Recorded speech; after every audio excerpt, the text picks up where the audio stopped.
I believe sincerely that there is a great possibility that we're going to see the S&P 500 fall 80%. 80% from where we are. Okay. Now, what that would mean for the Dow? Well, it's also going to take a hit, like about an 80% hit. Okay. So if we look at the Dow Jones Industrial Average falling, let's say 80% from where it is, wherever that would come to, I believe that we are going to get a Dow Jones Industrial Average gold ratio at least 1-to-1, maybe even 2-to-1 favoring gold.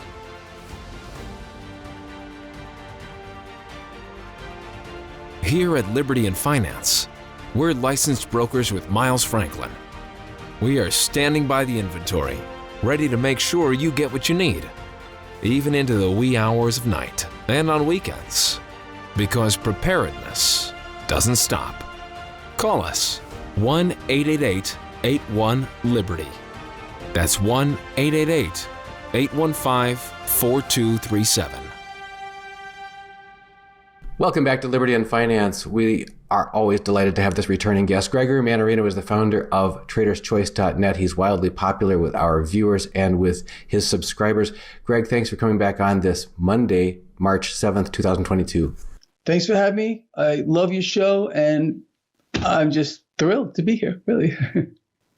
You have such a wide following because you put your whole heart into it for the good of the little guy. You're also known as the Robinhood of Wall Street, and you help to try to make sense out of this senseless, upside down, inside out, as you call it, a freak show of what's going on in not only in the markets or what should be markets, but also in the sort of the political narrative and all that is spun and surrounds that. We wanted to start with that if we could. And then we're going to get to some viewers' questions. But one of the principles that you've often talked about is this distraction, this look here, don't look there that we're being given. And we just interviewed John Rubino recently of dollarcollapse.com talking about this endless series of crises. It's like the back-to-back trains of a train, cars of a train that are going by, never giving us a chance to get our feet on the ground, catch our breath, or get any kind of accountability or actual questions answered before we're off to the next crisis. Could you talk to us about what you think is the big picture of that principle of look here, don't look there that we're subject to, but specifically what examples are in our face right now about that and people not to be taken in by that? Well, it's always a distraction mechanism. They never want people to look in at what they should be looking at. It's always, ignore that. Let's look over here. Just as an example right now, we're hearing it everywhere. We understand that we are seeing inflation surge at its literally fastest pace ever in history here in the United States. And we have central bankers. What are they doing? They're pointing, it's the war. It's energy. They're distracting you. They can't be blamed. They will never be blamed. You will never hear any world leader, I don't care who they are, point their finger at a central bank saying, it's the fact that they're printing cash out of a thin air in greater and greater amounts. They're buying assets at a historic pace. That's not the problem. It's this or it's something else. And with going back to the whole crisis to crisis thing, I'm really happy that John referred to that because I've been telling people this. Yes, it's a crisis to crisis mechanism, and that's how it's always going to be. It's amazing how they set these things up. They must do this in order to get the public behind it. If you don't support this new crisis, well, you're not a patriot. If you don't support the fact that we're sending hundreds of billions of dollars towards this cause or towards that cause, well, it's an emergency. And if you're not getting behind it, you're a bad person. But that's what they do. They drag the public along. They allow these crises to manifest themselves, and then they prolong them. That's really the key. Look at the last one, COVID. It was prolonged and stretched out and drawn out. The initial narrative behind that was, you don't need to wear a mask. It's not going to help you. And then, of course, those same people changed their tune when they would say, no, don't say that. Make sure you're telling everyone they better wear that mask because it is going to help them. And with the current situation here, as soon as that started to wane, we saw it in the news. Numbers are dropping, blah, blah, blah. All of a sudden, bam, you got this thing over here, Russia, Ukraine. And now there's even talk. Just today, I'm sitting here and I'm watching, the mainstream channels, and there's like, this could drag out for years. And that's exactly what they're going to do. They're going to drag this out because, see, a crisis not only forces the people to get behind it. It gives puppet governments a blank check. They can, for any amount, because you got to support the emergency. You have to get behind it. And the longer they can keep these things going, the more cash can be pulled from the future. That's what this is really all about. I have told people on my blog, probably on your channel too, we're going to see things that we can't believe moving forward. They're going to throw things at us that are going to astound and shock all of us. I've been telling people to be ready, have the high ground, be ready for anything for years. I told people that the system, the debt-based economic model, the people that run it, the central banks, will kill, maim, slaughter as many people as they have to, millions of people, just to keep the system going. It's all about relentless debt. Central banks will never give up that power. The more they can inflate, the stronger they become every single day exponentially. And that's the situation. And we're going to see another crisis. They're already talking about food shortages, energy shortages, all kinds of things to get people worried. And it's probably going to happen. They're going to set it up. Whatever they have to do. I think the real decision right now that they're trying to, it's already figured out, but what we need to figure out is how much is this war going to expand? Is it going to be beyond Ukrainian borders, or is it? Or they're already talking about a cyber war, which could be pretty ugly between Russia and the United States. I mean, that's an expansion of a war. Is it going to go on outside the Ukrainian borders? I don't know. Well, I guess that's really up to them. It's up to the central bankers. It's up to the debt-based system where they want this to go. War, the propagation of war, weapons generates more cash for corporations and central banks than any other endeavor, period, the freaking end. So they will milk this for all it's worth and then some. There have been lots of questions about the current conflict in Russia and Ukraine, and what it really means and what the directions are going to come out of this. There's been a lot of observations by people about the huge military contracts that suddenly came to fruition because of that. If you could talk to us just briefly about that. We're talking about, Floyd Rossini asks, Greg, with the government and corporate sanctions we're seeing against Russia, is this fascism you spoke of, the melding of government and corporate entities towards the same goal of global domination? Well, I think that's pretty obvious. I think that, the central banks have, and I've been telling people this for I don't know how many freaking years, they want to be the controlling body of the world. We're seeing this more and more. They want to continue to inflate. They're pulling the strings here. They are the one world government we were all told about. We have no representation anymore whatsoever. That's how that's going to play out. I think it's going to get monumentally worse as central banks consolidate their power. That's what they're doing right now. This is a consolidation of power. The real war is them. The war is against all of us. If we can get rid of these institutions, which it's impossible to do at this point, they become too strong, they become too powerful, and they'll kill anyone they have to. They have the United States military backs the Federal Reserve in its entirety, including its military arsenal. They will point that weapon at anyone. They will even point it internally just to make sure they are in full control. They will never give up that power. And now we've seen, obviously, with COVID, we've seen U.S. small businesses get all but wiped out. Corporate America is stronger than it's ever been. Sure, the stock market's down. We have the Dow down about 11% off an all-time high. We got the S&P 500 about 14%. NASDAQ got hit the worst at 20%. All right, but still, we're not far off here. And if this really does play out like I believe it will, life is going to get a lot harder for people. I've been telling people to expect inflation to continue to surge. I said several months ago we were going to get a big tsunami of it. Well, it's here now. And I don't think we've seen anything yet at all. We just found out just this past February, global food prices hit their highest in record, 20.7% year over year. With regard to crude oil, we hit the high end of my target recently, which was 125. We surged past that to 137. Just last night, we came back down a little bit. I think crude is going much higher. As a matter of fact, there's all this talk on Wall Street right now about a commodity super spike. Crude oil going to $250, $300 a barrel. Commodities continue to rage. And I mean, for people, I mean, look, the lie has been for a very long time that the inflation is transitory. We heard that out of the mouth of Jay Powell and a lot of other essential bankers here. You and I think the people that follow our work realize that was just a lie. It was a distraction. Okay, don't worry about it. It's going to be transitory. They missed their target by hundreds and hundreds of percent. What do we at? 7.5%? That's what they're telling us. Their target is 2%. Now, seeing what's happening here with commodities going crazy, crude oil. I mean, this is. There's no top. Who knows where this is going to top out? It's just crazy. 2 weeks ago, I was telling people to buy PDBC, which is a commodities ETF. It has taken off. I told people to buy oil and gas producers. They've gone crazy. I've told people I didn't personally buy them because I couldn't pull the trigger. I told people to look into defense contractors. They've gone nuts. They're going to go a lot higher here. The banks have not done very well. That's one of my core positions, but I think long run they're going to do fine. Look, sadly, we have to participate in this. All of us participate in this twisted system one way or the other, whether we work for fiat currency, whether we transact in it.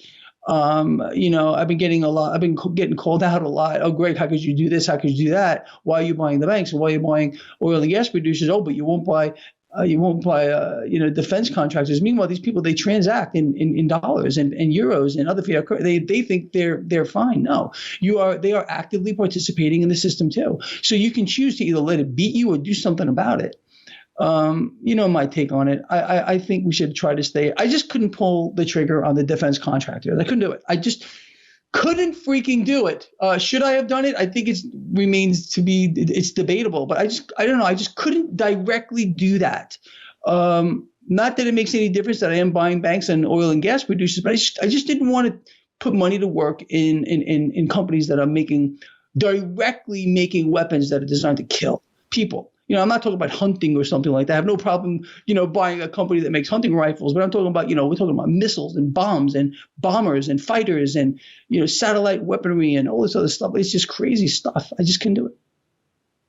When you mentioned about being complicit in using the dollar and all that it represents and all that it has, the keepers of the dollar have perpetrated, it brought my back to Russia again, who are being locked out of using their dollar-based holdings, being locked out of using the SWIFT system, et cetera. But what are they opting into? There's been several articles that have come out just recently about Russia leveraging its gold holdings and now just announced in the past 24 hours increasing their gold holdings yet again.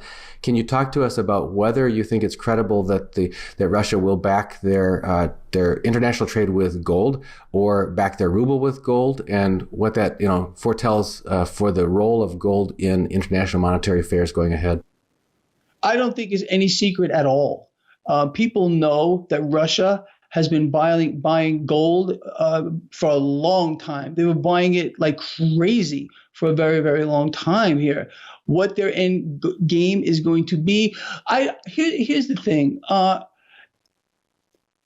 For any nation to back their currency with gold, although this is a great idea, it would be creating a wealth-based system, and that would surrender control. And I think if, in fact, any nation on earth were to go to a commodity-backed system, they would unfortunately endure the entire U.S. military might coming down on them as hard as you can possibly imagine. Being that the dollar is the world reserve, the Federal Reserve is the strongest central bank on the planet, bar none. And they do have the entire United States military arsenal behind them. We've seen this before. We've seen world leaders get taken out on the back of their wanting to support a commodity-backed system. And I believe that we would absolutely fight a world war, probably on a nuclear scale, if, in fact, any nation would try to circumvent the debt-based system that has been in place for a very, very long time. Again, that any kind of a currency backed by gold would transform a debt-based system into a wealth-based system and give the power to the people. And that would be fought with such ferocity by central banks that I don't think any one nation on earth would stand that. They would probably kill half the population of the world just to make sure that the debt-based system stays in effect. That's how dramatic. I mean, look what we did. They fought the entire Vietnam War was fought to establish the petrodollar fiat monetary system. How many people did they have to kill there? They'll kill a lot more. We don't matter. We are a means to an end. They would just splatter our guts all over the place. And I've been telling people for many years that the debt-based economic system is the greatest threat to humankind, bar none, because we would see what we are seeing now. At one point here, again, they don't care what they have to do. They're going to continue to do this to inflate. That's how they keep their strength. And with the Federal Reserve having the United States military arsenal, all of it, backing them, it's tough to beat. That's talking about gold. Silver is also on a lot of people's minds and has been for some time. I know you've talked about it for, well, most of a decade. JJL says, Greg, I've heard you indicate that you prefer silver, but have never heard you explain why. Would love to hear your reasons. Sure. It's so I look at three things. Well, I would look at the Dow Jones Industrial Average, look at the price of gold and the price of silver. Okay, I sincerely believe what I'm going to tell you, and I've been saying this, I might have even said it on your show before.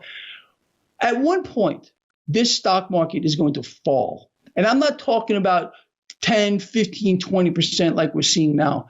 I believe sincerely that there is a great possibility that we're going to see the S&P 500 fall 80%. 80% from where we are. Okay. Now, what that would mean for the Dow? Well, it's also going to take a hit, like about an 80% hit. Okay. So if we look at the Dow Jones Industrial Average falling, let's say 80% from where it is, wherever that would come to, I believe that we are going to get a Dow or Dow Jones Industrial Average gold ratio at least 1-to-1, maybe even 2-to-1 favoring gold. Now, so what are we talking about? We're talking about a gold price. I mean, I can't do the math off the top of my head, but it's probably not too hard to figure out.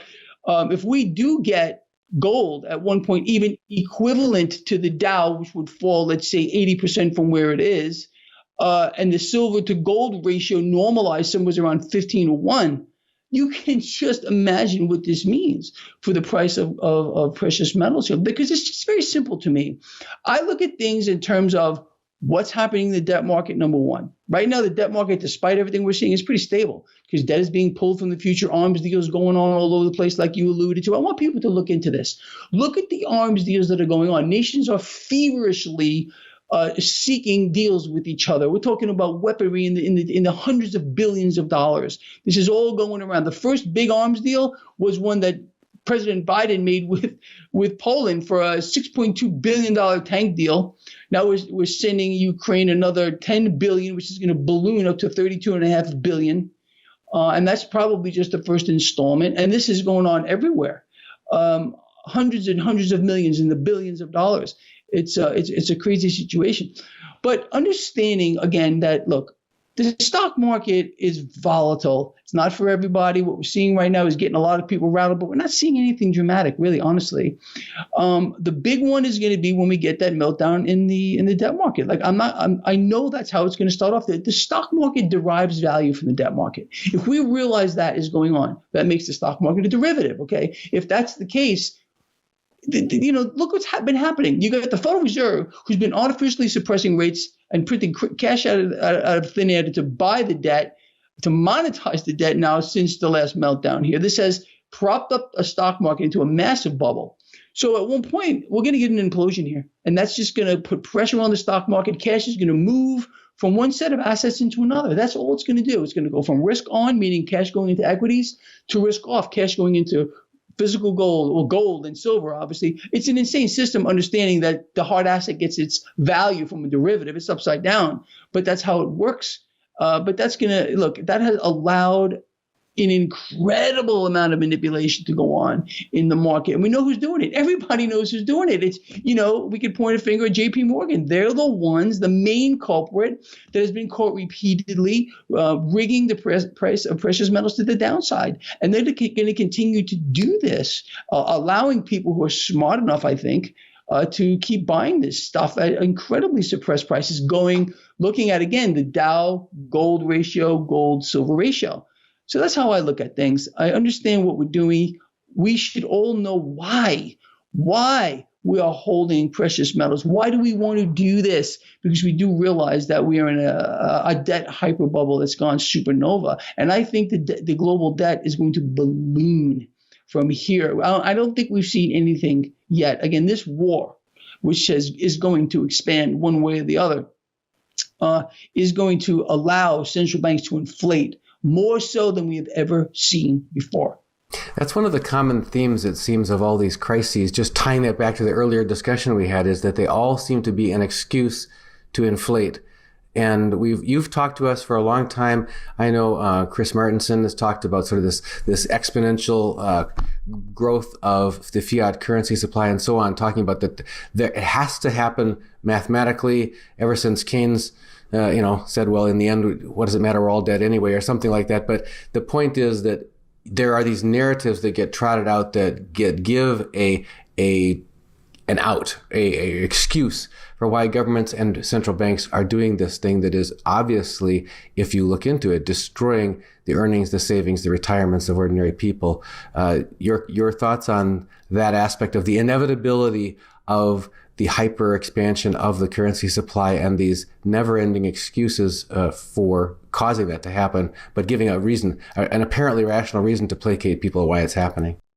It has to. I've been telling people for a decade that the system demands that more debt be borrowed into existence in greater and greater amounts just to sustain where we are. It has to keep growing exponentially. They must create reasons to borrow cash from the future, whether it's a disease process, whether it's a war, whether it's whatever crisis. Every crisis allows them to do what they want to do, and that is continue to inflate. Central banks have no interest whatsoever on stopping inflation from continuing to surge. In my view, and this is laughable, we've been hearing the lie being sold to people for many months. Oh, yeah, we're going to raise rates. It's going to make a difference. They could not raise rates fast enough. It's not just they would have to stop buying assets. The Federal Reserve will not stop buying assets. They're still buying mortgage-backed securities despite the fact they're providing artificial demand for a market that has gone absolutely parabolic, and they continue to do so. In order for any central bank, let's say the Federal Reserve, to slow inflation, they would have to raise rates dramatically, very rapidly. They would have to stop buying assets, and they would have to unwind their balance sheet. They're not going to do that. They've gone out of their way to inflate their balance sheet, and I mean way out of their way to inflate their balance sheet. So it's all a lie, just like the transitory lie.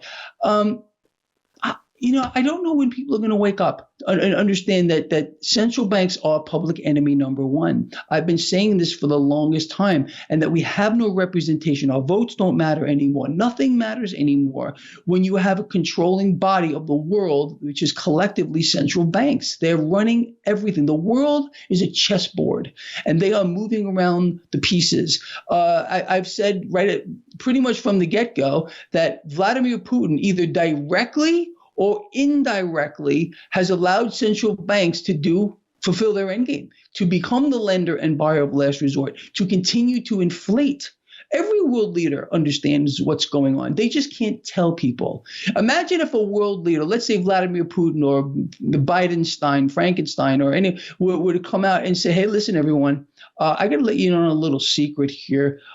This is how it all really works. And we all know it, but you don't. And we can't allow you to know the truth. You see, people would, even if they were told the truth, people probably wouldn't hear it. Their mind would block it. The fact of the matter is that central banks are going to continue to inflate. They will expand wars, create wars, kill, maim. Like I was saying, whatever they got to do, create another crisis after this one, which we're going to get. We're going to get another crisis, and it's probably going to be really, really big. I would not be surprised to see relatively soon some other kind of false flag, something big, to get people to back more military action here. I mean, it's not enough that Russia is taking over Ukraine, not by a long shot. It's going to have to be a lot bigger than that. much bigger than that. And that scares me a little bit, thinking, because they can do whatever they want. They can, and they'll drag the public along. People go from being against the war to putting their flags outside and waving them, just like we saw during 9/11. They'll do the same thing. The public is always distracted and told lies, and they're forced to believe these lies because they see it on the TV, so it must be true. It's all a game, all of this, and nothing is what it seems to be.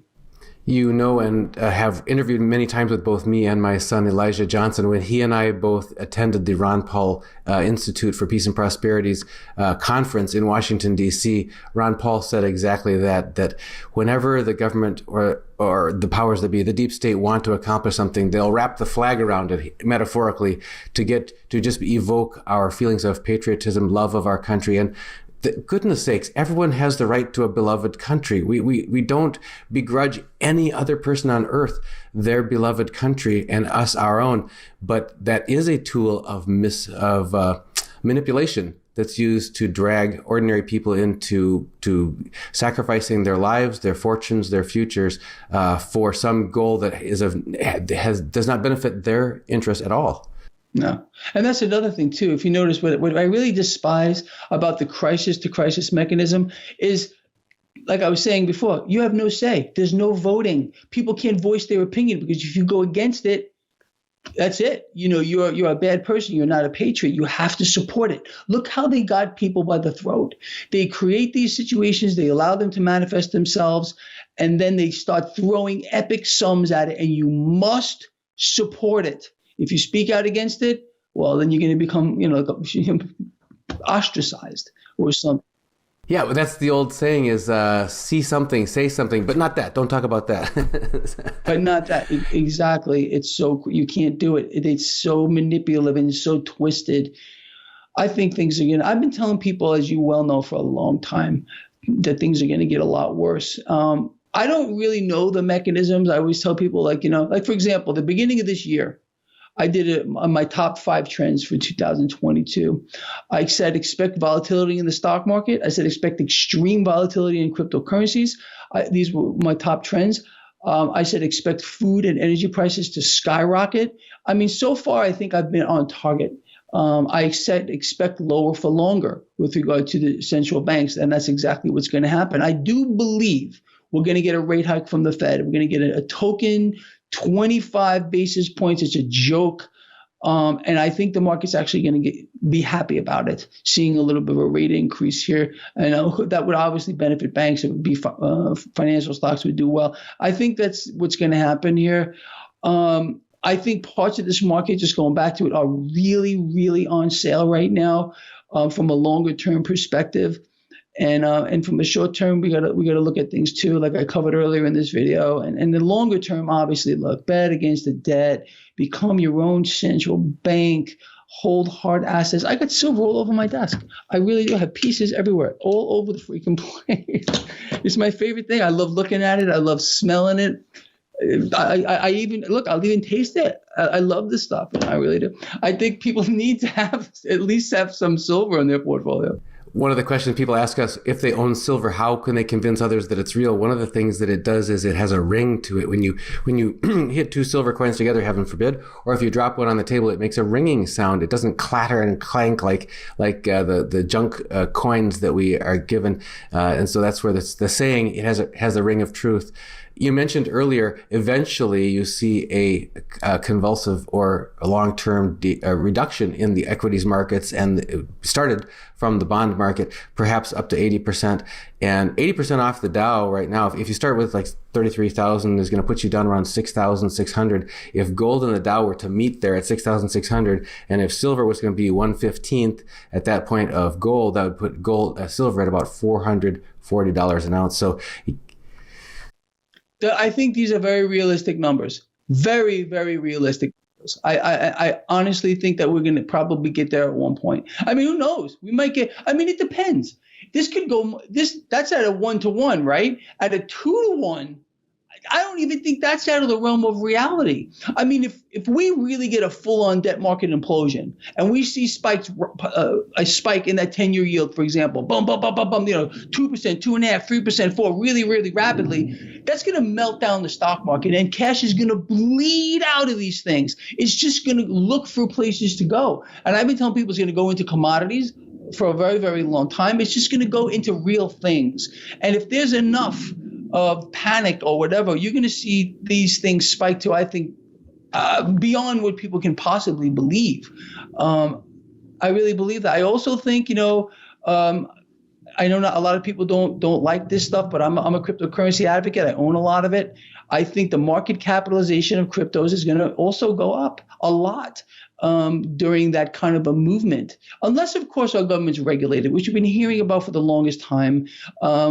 President Biden recently was talking about it, and then members of Congress, of course, because they don't want you in anything but they don't want you in gold. They don't want you in silver. They, of course, don't want you in crypto. They want you in a central bank issued note because it's a threat to the system.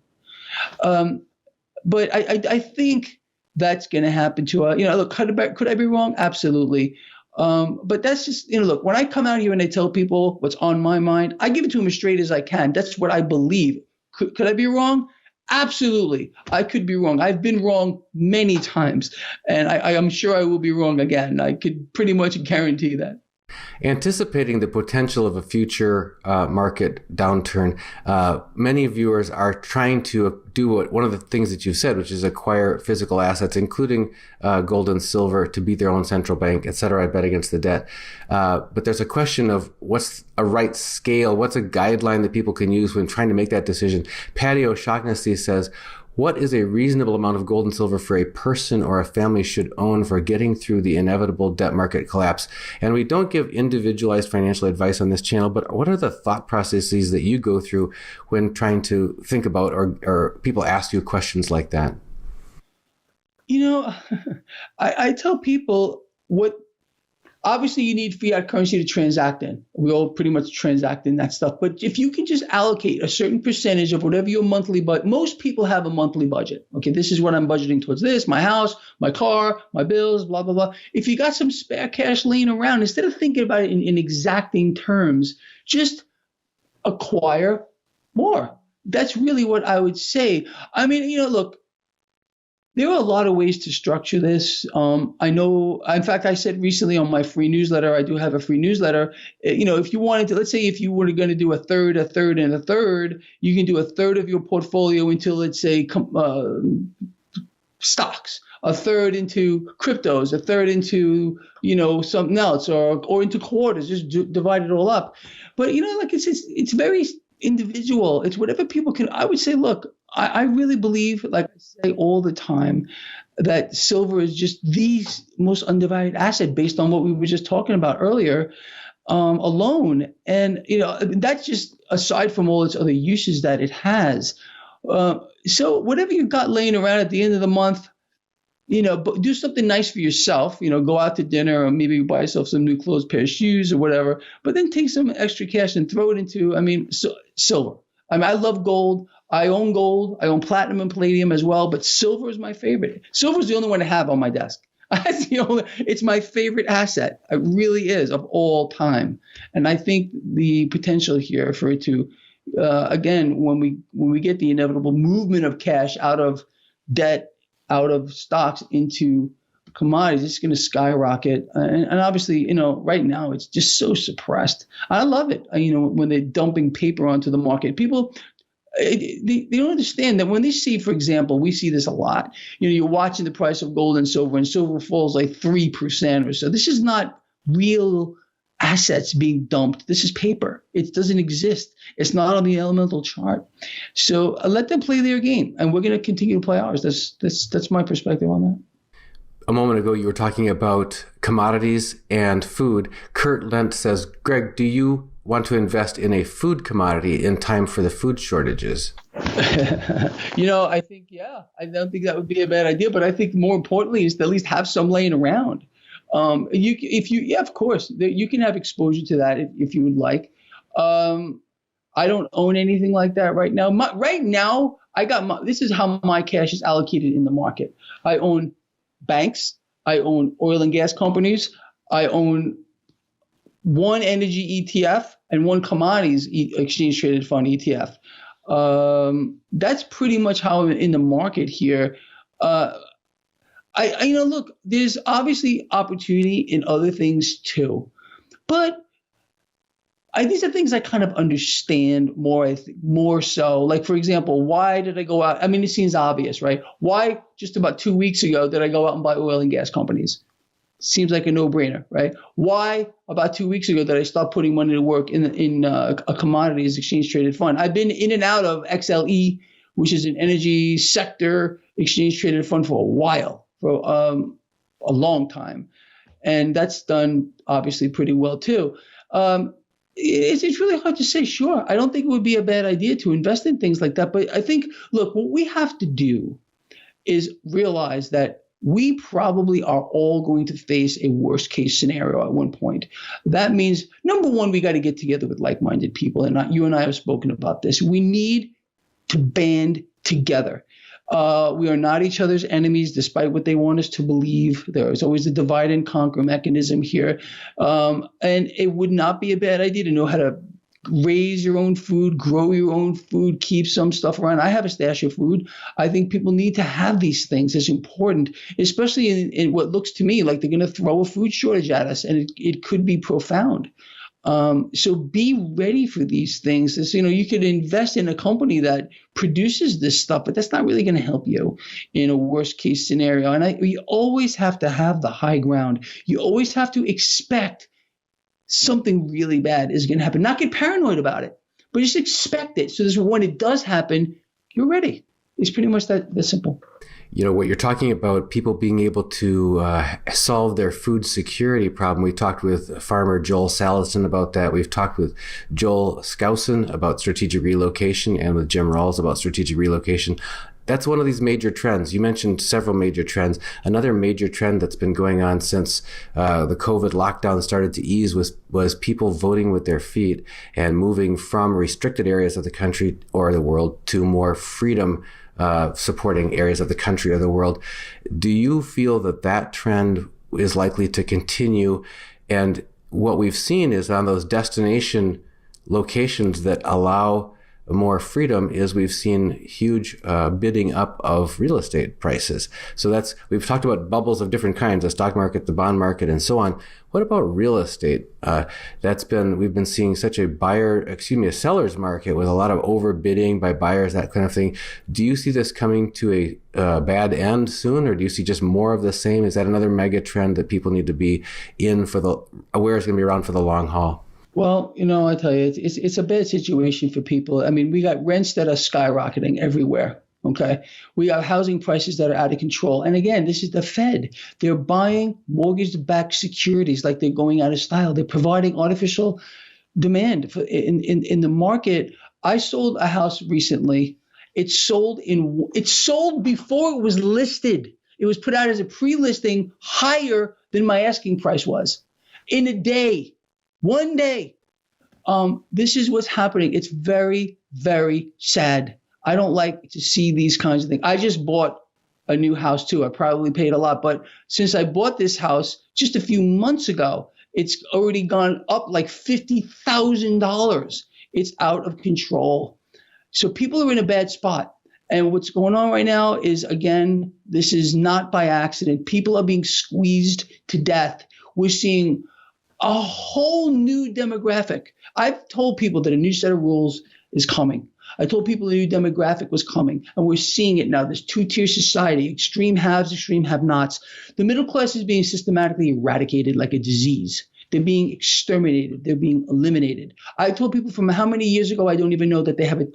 I tried to put this very dramatic. I said, if you're a member of the middle class, you have a tattoo of a target on your face, and it's very, very difficult to get off.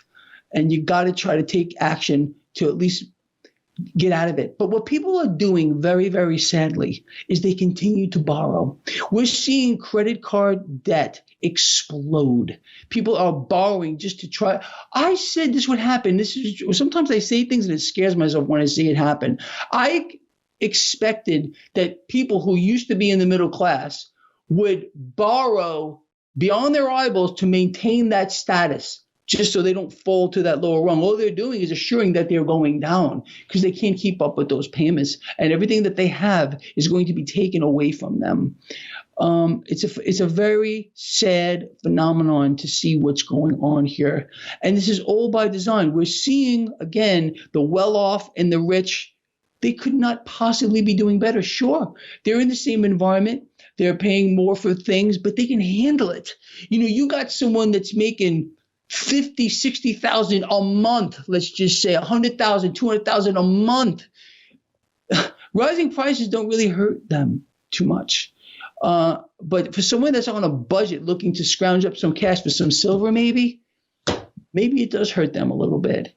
And this mechanism in place is going to get worse. There's no doubt about it. Look at the gasoline prices, energy prices, what's going on here. It's all going to get worse. And, it's no surprise. I don't think that anyone that follows your work, certainly no one that follows my work, because I've been telling them, people, be ready for what's coming. This is what's going to happen. This is how it's going to play out. The lies, the distractions, the misinformation, it's all going to get a lot worse too. I tell people, turn off I only watch the mainstream because it's an entertainment factor for me. I listen to these lies. Look what they do. I really feel like they parade people out and they tell them to read a script. I think that's what they really do. They dress some hobo up they find on the street in a suit and say, okay, read this, and that's all they do. These commentators, they're just paid to read a script. You and me, we're out here telling people what's on our minds. Big difference. So in that realm of real estate, do you foresee more likely that if people are looking to, for example, relocate to one of these areas that is getting to be in higher demand because of freedom, that they better make their move quickly, or that if they wait it out, the bubble's going to pop and they'll get a cheaper entry point later? Yeah, I think at least in the short run, for as far as I can see right now, real estate's going higher, probably much higher, unfortunately. Everything's going higher. Everything is. We're not deflating. We are hyperinflating. And, at one point, this is all going to flip around. But for right now, they're not done. They're not done squeezing the middle class to death. It's always the middle class that suffers here. And the cash just moves right up the food chain. It's so funny. People don't understand, when wealth – it doesn't go to money heaven. It just moves from one person's reality into another person's reality. And the middle class has been under attack since the Federal Reserve has been artificially suppressing interest rates, boosting up the stock market. Now, there's a lot of people here in the middle class that have a nice, big, fat 401k plan. Like, oh, look at my stocks. Oh, yeah, sure, the market's down a little bit, but look at the hundreds upon hundreds of percent gains. What they don't realize is that's a setup. All that is going to be legally transferred from their reality into someone else's when this whole thing comes tumbling down, because no one's smart enough to pull out. No one's going to be. I don't think even when we see the debt market implode, when we see the spiking in the 10, that's all I'm looking for. I do not care at all about these fluctuations that we've been seeing here in the market as of late. Again, I am waiting for the debt market. We are not far off of new record highs. 20% NASDAQ, that's substantial. But again, 11% for the Dow, 14% for the S&P 500. If this rattles anyone, you're in the wrong business. Get out of the stock market. Pull your cash out. I don't care about this. This is something that you would normally expect to see in a corrective phase with regard to the market. But it's the debt market, again, that is driving this, and it's being fueled like you can't believe because of current events. So to me, I'm just going to remain doing exactly what I have been doing for a long time, not going to deviate from it until the debt market implodes, until we see the 10-year yield spike. Or God forbid, a nuclear explosion or something, because I think that has the potential to rattle this. You see, look, that's what gets me scared. They always throw out these hints, okay? We got Vladimir Putin threatening, to use his nuclear arsenal. Is that a warning or is it a threat? You see what I'm saying here? They always do it. It's the same thing. So maybe, perhaps, we're going to see a nuclear detonation in some area of the world, which probably that's not too populated. Of course, they're going to kill a lot of people. And that, I don't think the market's going to respond well to that. We probably would see a lot of cash make its way into the debt market. In the event of a nuclear event, I would be willing to bet that the 10-year yield today, which is sitting about 1.76, will probably go to about 1.5 in the blink of an eye, maybe 1.4, maybe 1.3. I mean, it would be an epic, massive safety trade, cash seeking safety in debt. I think you would see the relative strength of the dollar or the Dixie 3, 4, 5% higher in the blink of an eye. And I think the stock market would take a significant hit. Anyway, let's hope that doesn't happen. Let's just see where we go. Well, we have only 125 more questions, so we're not going to have time to get to them. But Greg, for people who want Are you serious? Yeah. If people who want to, this was submitted by viewers ahead of your arrival. They go crazy when I put that out there. But anyway, Greg, for people who do want to hear from you on a regular basis, how can they get plugged in? Just go right to my website, traderschoice.net. You can find me on YouTube anywhere. You can find me on your show, one of the only shows I do, by the way. I definitely don't do many interviews anymore. But anyway, great to be here, and I really love your show. Gregory Mannarino, the founder of TradersChoice.net and the Robinhood of Wall Street. As always, thanks for joining us here on Liberty and Finance. Thank you. Miles Franklin Precious Metals is one of America's oldest and most trusted bullion dealers. Miles Franklin is A+ rated and accredited by the Better Business Bureau, licensed and bonded, and has 0 complaints ever registered. Here at Liberty and Finance, we are licensed brokers with Miles Franklin. To order, simply call us, discuss your needs, and we will let you know our live inventory, prices, and availability, and lock in your order over the phone. Once your order is locked, the price is held for you regardless of market fluctuations, and the metals are reserved for you awaiting your settled payment. Within 1 business day of ordering, you will receive an email invoice detailing the order and payment instructions. Miles Franklin accepts payments by bank wire, ACH or electronic check, money order, check mailed priority mail, and cryptocurrency. The fastest forms of payment are bank wire and cryptocurrency. Upon settled payment, metals will ship out within 3 to 5 business days. You will receive tracking information via email. Domestic shipping charges are $15 for any order under 500 ounces of silver or 10 ounces of gold. For orders larger than that, domestic shipping is free. The package will be double boxed, fully insured, and labeled discreetly, with no indication of the contents inside. For your privacy, the name Miles Franklin will not even be on the package. To talk to myself, Elijah, my brother Kaiser, or my father Dunnigan, call 1-888-81-LIBERTY. That's 1-888-815-4237.